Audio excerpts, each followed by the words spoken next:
7 sebab mengapa musibah datang bertubi-tubi.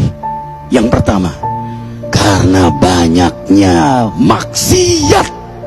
Surah Yasin ayat 19 yang kita baca setiap hari. Kemalangan terjadi, musibah terjadi, malapetaka terjadi karena dosa keterlaluan kalian kepada Allah. Yang kedua, karena banyaknya orang berbuat zalim. Dengarkan surah Qasas ayat 59. Kami tidak akan menghancurkan satu daerah kecuali para penduduknya banyak berbuat zalim. Anak durhaka pada orang tua, istri yang berani kepada suaminya, perampok, pembunuhan di mana-mana. Ini mengundang bala bencana. Yang ketiga, mengundang bala bencana karena kelakuan tangan-tangan manusia. Rum 41. Telah tampak kerusakan di daratan dan lautan karena tangan-tangan jahil manusia, agar mereka merasakan akibat perbuatan mereka.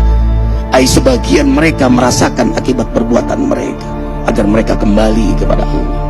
Yang keempat, bencana terjadi karena para tokoh melakukan kemaksiatan dan kezaliman.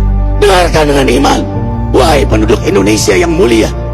Bila kami ingin menghancurkan suatu negeri, kami perintahkan para tokohnya untuk taat kepada Allah, tapi mereka maksiat, tapi mereka berbuat zalim, tapi mereka khianat kepadaku dan kepada makhlukku. Fahaqa alaihil qaul, maka haklah untuk mereka datang bala bencana seperti kaum Ad, kaum Samud, kaum Lut, kaum Nuh. Kami hancurkan sehancur-hancurnya. Siapa tokoh itu?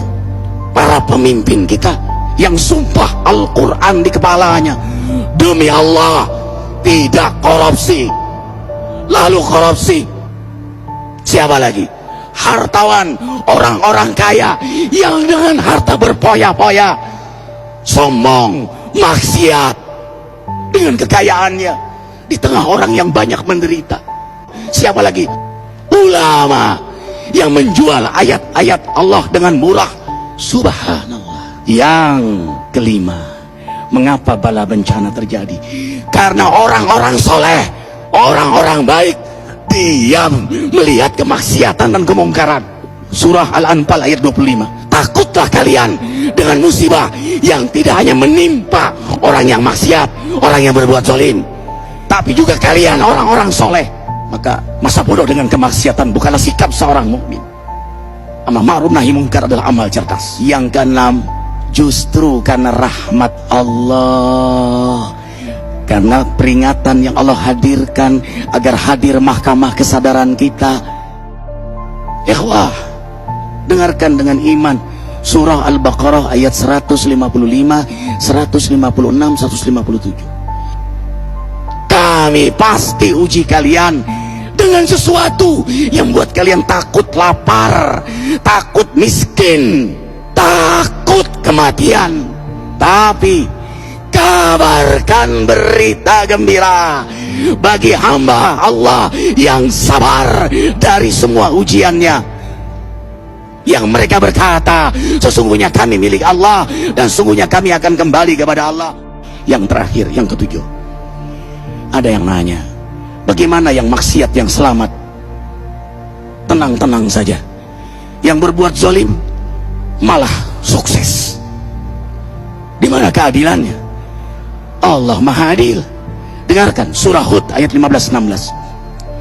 Barang siapa mencari kesenangan dunia, lalu dia menghalalkan semua cara, apa kata Allah?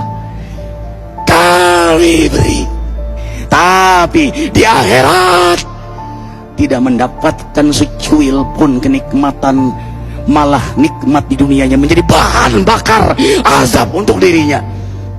Itulah istidrat. Lalu apa sikap kita sekarang? Orang beriman menjadikan peristiwa apapun sebagai jalan untuk mendekatkan dirinya kepada Allah.